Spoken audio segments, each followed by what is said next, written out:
एक vision document पेश हुआ था जिस पर दिन भर बातचीत हुई है और ये फैसला हुआ है कि हिंदुस्तान में एक नॉन पॉलिटिकल एक प्लेटफॉर्म खड़ा किया जाएगा और उसमें दानिश्वर जो टेक्नोक्रेट्स हैं, जो आईएएस ऑफिसर्स हैं, ब्यूरोक्रेट्स हैं, उलमा हैं, जजेस हैं, फौजी हैं, ये इनका एक ग्रोह बनेगा और वो ग्रोह एक लीडरशिप करेगा। वो 50 की हो या 51 की हो, वो एक सेंट्रल बॉडी बनेगी और हर स्टेट में और जो बड़े शहर हैं अगर वो बना सकते हैं वहाँ भी बनेगी और उसका जो कोऑर्डिनेटर होगा वो सेंट्रल एडवाइजरी बोर्ड का मेंबर होगा।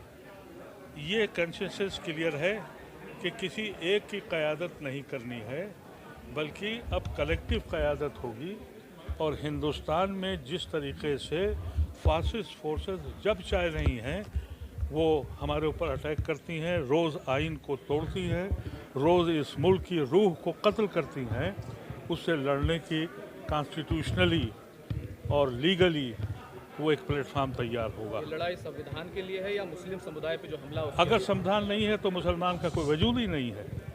अगर ये हिंदू स्टेट पहले ही से बन गई होती तो हम मुसलमान हिंदुस्तान में क्यों रहते? हम हिंदुस्तान इसलिए ऑप्ट किया था कि ये सबका मुल्क है, ये सबकी बराबरी है, ये आइन है जिसने हमको यहाँ मजबूर किया। हिंदुस्तान में जो मुसलमान है उसने अपने खून की कुर्बानी दी है, उसने अपने खून को बांटा है, इसलिए बांटा कि वो मुस्लिम मुल्क में नहीं गया था।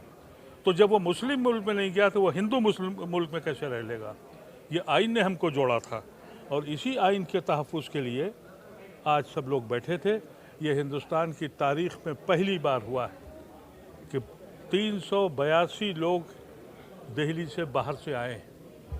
कोई बस से नहीं आया, किसी को बुलाया नहीं गया, ये लोग अपने पैसों से आए, अपने अखराजात खर्च किए और कोई भी इनको किसी तरह की फैसिलिटी देने की हम लोगों की हैसियत नहीं थी। और कभी आपने ये भी नहीं देखा होगा कि ऐसी शख्सियतें जिनकी सेहतें बहुत बिगड़ चुकी हैं, गवर्नर अजीज़ साहब हों या शाह फ़ारूक अब्दुल्ला हो या रहमान खां हो, ये पहले वक्त से लेकर और ये 6 बज चुका है वो यहाँ से नहीं हटे। हालांकि जो अभी तक के दस्तूर थे कि जब वीआईपी आते हैं तो कहा जाता है कि भाई आप बोल लीजिए और चले जाइए, उन्होंने कहा कि नहीं, ये मसला ऐसा है कि हम यहाँ आखिर तक बैठेंगे। सबको सुना और फिर अपनी राय से हम सबको उन्होंने नवाजा। जो लोग कॉमन सिविल कोड और जो भारत को हिंदू राष्ट्र बनाने की बात कर रहे हैं, तो क्या आप लोग इस पर रेसिस्ट करेंगी? ये हो क्यों रहा है? ये आज जो ये इज्तिमा हुआ है, ये मैं नहीं कह रहा कि ये कोई जलसा था। आपने देखा कभी कोई मीटिंग होती है उसमें सदर नहीं होता? आज कोई सदर नहीं था, आज कोई स्टेज नहीं सजाया गया था कि फलां को प्रोजेक्ट करना है। आज सर जोड़ के बैठे थे हिंदुस्तान के मुसलमान और गयूर मुसलमान, और वो मुसलमान जो बहुत दूर दराज से आए हैं, वो इस मुल्क को इन्हीं चीज़ों से रोकने के लिए। और आज वो तबका जो आज तक मुसलमानों को डराए और खौफ खाए हुए था, आज उनकी घंटियां कानों की बज गई होंगी कि ये कौम जिंदा होने जा रही है। हिंदू राष्ट्र की बात कर रहे हैं, उस पर उसको उन लोगों को क्या कहेंगे? मीडिया के लिए जो एक बात कही जा रही है उसको लाहेमन करने के लिए, उसके ऊपर आप कितना सोचते हैं कि जल्द से जल्द काम हो? मैंने 3 साल पहले ये कोशिश की थी कि मुसलमानों का मीडिया होना चाहिए और मैंने एक मीडिया प्लेटफॉर्म बनाया भी था, लेकिन उस वक्त शायद मुसलमानों को ये इंतज़ार था कि तूफ़ान अभी और आ जाए, क्योंकि बहुत से लोग हमारे ऐसे हैं जो साहिल पे बैठ के तूफ़ान का नज़ारा कर रहे हैं। लेकिन अब वो वक्त आ गया है कि वो नज़ारे का वक्त भी ख़त्म हो गया। जहाँ वो साहिल पे बैठे थे तूफ़ान वहाँ तक पहुँच गया है और अगर अब भी नहीं जागे तो कुछ नहीं बचने वाला है। आज मुझे इस बात की बड़ी खुशी है कि ये सारी कौम इसने अंगड़ाई ली। जो लोग कॉमन सिविल कोड के थ्रू हिंदू राष्ट्र बनाने की बात कर रहे हैं, उनसे क्या कहेंगे आप? उनसे लड़ेंगे। कॉमन सिविल कोड पहले अपना तो बना लें। अरे वो कौम जिसके यहाँ यही नहीं पता है कि उनका कोड क्या है।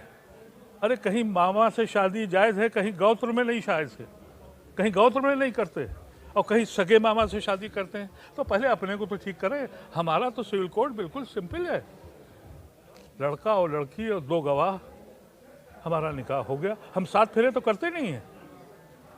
ये वो लोग हैं जो एहसास कमतरी में मुब्तला हैं, ये लड़ाई हमारे हिंदू भाइयों से नहीं है।